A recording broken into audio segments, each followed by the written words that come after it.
relative, une liberté absolue. Le propos d'Oumit est très clair, je le remercie, mais j'ai encore besoin de lui. Maintenant qu'on a compris un petit peu ce que c'était que la notion de liberté en philosophie, est-ce que oui ou non, les candidates sont totalement libres de participer à apprendre ou à laisser ou non? Je lui laisse de nouveau la parole. Alors, les candidats sont-ils libres de participer au jeu ou pas? Bah justement, c'est là que la distinction entre liberté formelle et liberté réelle peut être intéressante. Parce que on pourrait se dire qu'évidemment, dans l'absolu, voilà, dans un monde des idées, dans un monde de pure logique, évidemment, les candidats et les candidates sont libres ou non de participer ou de ne pas participer au jeu d'Arthur. Et ce sont eux qui sont décisionnaires à la fin, et voilà, il n'y a rien qui peut leur enlever ce pouvoir de choisir. Et donc effectivement, ils sont libres d'y aller, libres de ne pas y aller. Et donc par conséquent, libres d'aller subir, on va dire, le comportement un peu tactile d'un animateur de télévision, ou libres de ne pas le subir. Mais cette manière de raisonner, justement, oblitère, en quelque sorte, toute la dimension matérielle qui conditionne ce qui fait que les candidates et les candidats participent à ce jeu.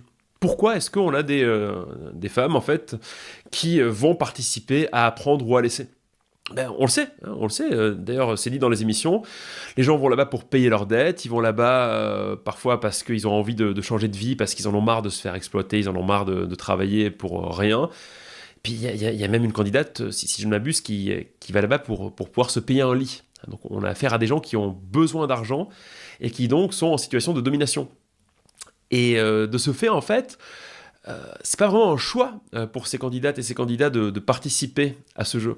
Enfin, c'est quoi les autres alternatives sinon? Est-ce que c'est, je sais pas, se tuer au travail, espérer avoir des heures sup payées alors qu'elles seront peut-être pas payées, se trouver un deuxième boulot, je sais pas, perdre 10 ans d'espérance de vie parce qu'on se tue au boulot, ou parce qu'on tombe malade à cause du travail, ou est-ce que, je sais pas, se prostituer peut-être? Voilà.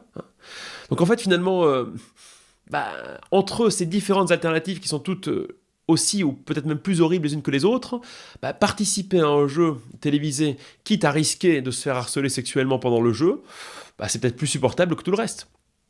Mais on voit bien que dans ce cas-là, ça n'a plus trop de sens de parler de liberté, en fait. Qu'est-ce que ça veut dire, la liberté de participer au jeu? Oui, en fait, on s'en fiche, en fait. C'est pas ça le problème, en fait. Le problème, c'est que les personnes qui participent à ce jeu sont déjà en situation de soumission et de domination. Et la question qu'on devrait se poser, c'est de savoir, est-ce qu'il est possible pour ces personnes de s'arracher à cet état de domination? Il y a un philosophe qui parle de ça, un philosophe qui s'appelle Herbert Marcuse, dans un petit livre qui s'appelle L'homme unidimensionnel. Et lui, il s'intéresse à la question de la politique. Et il s'intéresse plus précisément aux élections politiques. Et voilà, il a cette phrase, Marcuse: le fait de pouvoir élire librement des maîtres ne supprime ni les maîtres ni les esclaves. Et en fait, oui, vous pouvez choisir entre différentes alternatives qui vous maintiennent dans un état de soumission. Ça vous donne pas la liberté de vous arracher à cet état de soumission. Or, justement, la définition, on va dire un peu absolue de la liberté, c'est de se dire qu'on peut échapper à un état de domination. Les gens qui disent, voilà, les candidates, elles avaient le choix de ne pas aller se faire humilier chez Arthur, alors pourquoi est-ce qu'elles y sont allées, celles qui sont responsables? Ils se demandent jamais si ces candidates, en fait, elles ont le choix de ne pas être assujetties à des gens qui les dominent. La question de savoir si les candidates, en fait, qui participent à apprendre ou à laisser, elles sont libres ou non d'être soumises à un patron, si elles sont libres ou non de fléchir devant les velléités d'un animateur télé un peu trop tactile, elles sont jamais posées par ceux qui supposent pourtant que ces candidates font un mauvais usage de leur liberté. En fait, si on réfléchit sur le plan des droits réels, les droits réels de ces candidates, ils sont quasiment inexistants, si elles en sont réduites, de facto, à se faire humilier à la télévision. Voilà.